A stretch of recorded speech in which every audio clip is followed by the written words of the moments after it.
the punch name Ivan. The heavyweight kingdom still trembles in the aftermath of Oleksandr Usyk's seismic left hook that sent Daniel Dubois sprawling like a discarded kebab wrapper at Wembley. A punch so brutal, it silenced 90,000 Brits, leaving Dubois dazed and crumpled on the canvas, the kind of knockout that immediately redefines legacies and shifts the earth beneath the heavyweight division. Usyk, now a two-time undisputed heavyweight champion, stands undefeated with an immaculate record, basking in the glow of 24 professional wins without a single loss. The question now echoes across boxing gyms, pubs, and social media scrolls alike. Who's brave or foolish enough to step into the ring for the maestro's next dance? First in line is Joseph Parker, the New Zealand craftsman who might just embody the phrase, turning a career around, better than anyone else. He's the interim WBO champion, a man who knows the sting of defeat, but also the sweet taste of redemption, having rattled off 6 wins in a row to re-establish himself on the heavyweight map. You see, the WBO's alphabet soup bureaucracy is already putting the gears in motion. Parker must be Usyk's next opponent, no arguments. It's mandatory, like taxes or that one annoying relative who always shows up uninvited, but you still have to deal with. Parker's earned this shot by outpointing Zhilei Zhang, completing what can only be described as a resurrection involving a perplexing victory over Deontay Wilder. Yes, that same Wilder, who at 39 seems about as threatening as a grumpy old man misremembering where he left his car keys. Promoter Frank Warren, who amusingly manages both Parker and Dubois, talk about booking brawls at family dinners, confirmed the inevitable with the kind of cold finality usually reserved for tax audits. It's Joe Parker's time. Even the usually stoic Lennox Lewis chimed in, calling Parker the division's best chance at dethroning Usyk, while simultaneously complaining about Parker being frozen out of the heavyweight scene. But let's not get too excited. Parker's renaissance includes wins against a somewhat obscure Martin Bakole and a Wilder who might have mistaken the ring for an early retirement party. Meanwhile, Usyk's legendary footwork probably makes Parker look like an extra in an old silent film, flapping about in slow motion. Then you have Tyson Fury, the 6'9" giant who retired after losing twice to Usyk, but now wakes up every dawn yelling on Instagram that he'd fight the Ukrainian champ again, preferably at Wembley, because nothing says boxing drama like British Rain and 90,000 screaming fans. Fury's promoter, who doubles as Parker's and Dubois's ringmaster, insists the Gypsy King would love a trilogy fight in 2026. But let's take a moment to peer behind the hype smoke. Fury hasn't thrown a meaningful punch since December last year, and his retirement has more plot twists than the script of a daytime soap.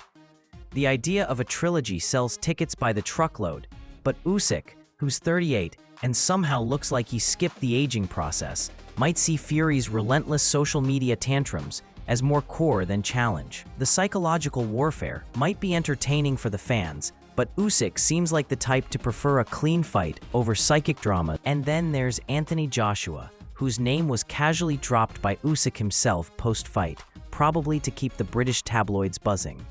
But let's be frank, Joshua lost not 1 but 2 battles to Usyk, just recently had elbow surgery, and won't step back in the ring before November.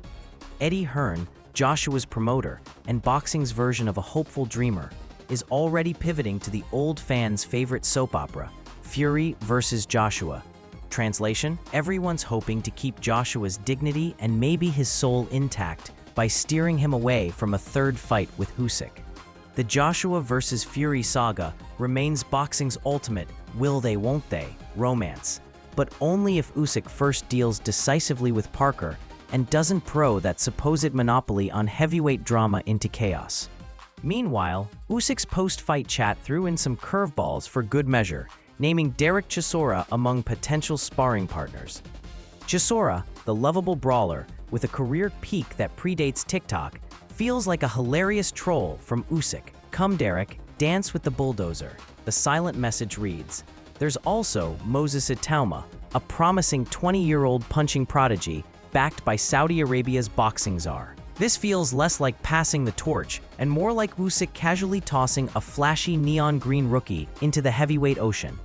And then we have Jake Paul, the internet's favorite self-appointed boxing troublemaker, who crashed the post-fight ring stare-down to suggest an MMA bout with Usyk. Usyk's polite yet firm knee, the Ukrainian equivalent of no thank you, probably summed up his stance perfectly.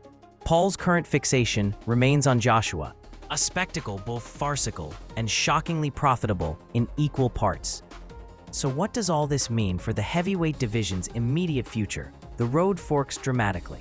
On one hand, Usyk could bow to WBO protocol, offering Parker a chance to cool his heels right on schedule, probably in some luxurious desert venue like Riyadh, where the prize might just include a golden camel or two. It's a fight that would test Parker's mettle and Usyk's dominance without the circus noise. On the other hand, Usyk could ditch the mandatory, chase headline-grabbing matchups with Fury or Joshua, leaving Parker to claim a vacant belt. Yet the chess player in Usyk likely understands that defeating Parker decisively would cement his legacy more securely than any speculative trilogy or big money fight with fading adversaries. For now, Parker is the only dance partner who holds a legitimate ticket to the dance floor.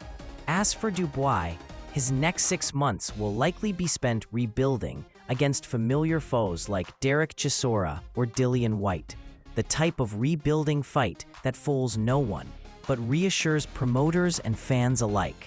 After knocking on eternity's door, courtesy of Usyk's left hook twice now, Dubois might just start considering a future in mattress testing or risk management because the ring has been particularly unkind to him lately.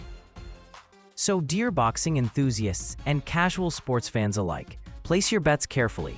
Usyk's next dance will probably be Parker's trial by fire, a bout where the chessboard reigns supreme and the heavyweight throne hangs delicately in balance.